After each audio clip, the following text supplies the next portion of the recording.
Welcome to episode 2 of my garage makeover. If you're new here, last week I shared that I had finished doing an epoxy floor in my garage and it is looking so good, but the walls were really dingy and dirty and needed a little bit of love, so I decided to paint them.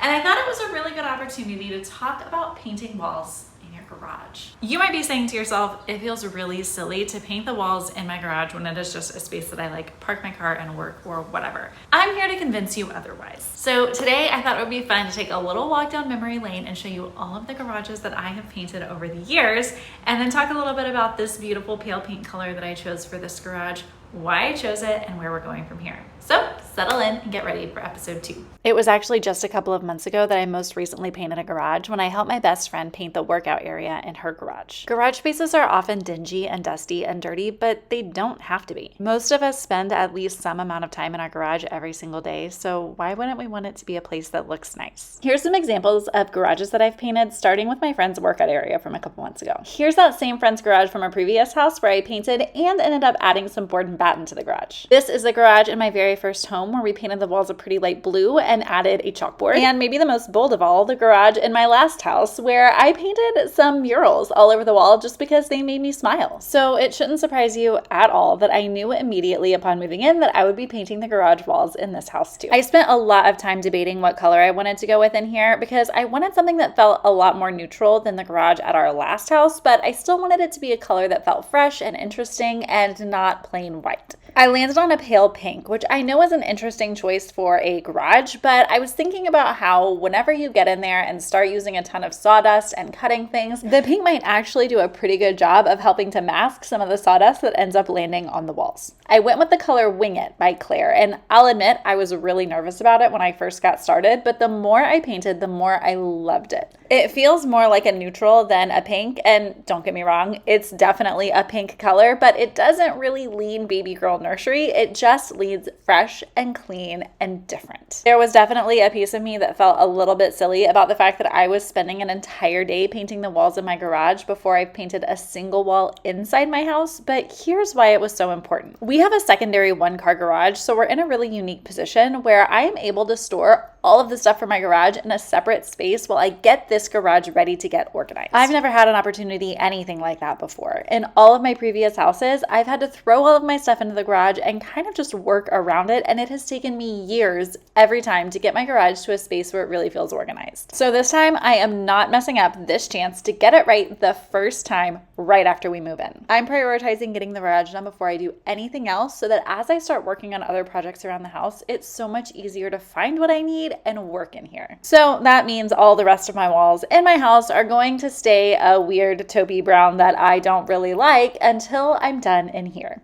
And that's going to be okay. I do have to admit on a slightly cheesy note that after spending the entirety of 2025 getting ready for this move, thinking about this move, planning for this move, and not getting to make this move until almost September, it felt incredible to be in my new house with a paintbrush, doing something, changing something, and finally making some upgrades. Thanks to prepping for this move and having our house on the market for so long, it's been probably a little over a year since I've really been able to upgrade anything in my house. And so this feels good. While I was at it, I went ahead and gave all of the trim and the door a fresh coat of paint because it was looking really dingy and dirty. It's a subtle difference, but in person, it feels so much cleaner. Eventually, we'll probably replace this door, but for now, this works, and adding a little bit of paint to it made a big difference. And that's a little look behind the scenes of why I spent an entire day painting my garage walls pink. I'm really in love with the finished product, and the next step is going to be painting a few other things in here,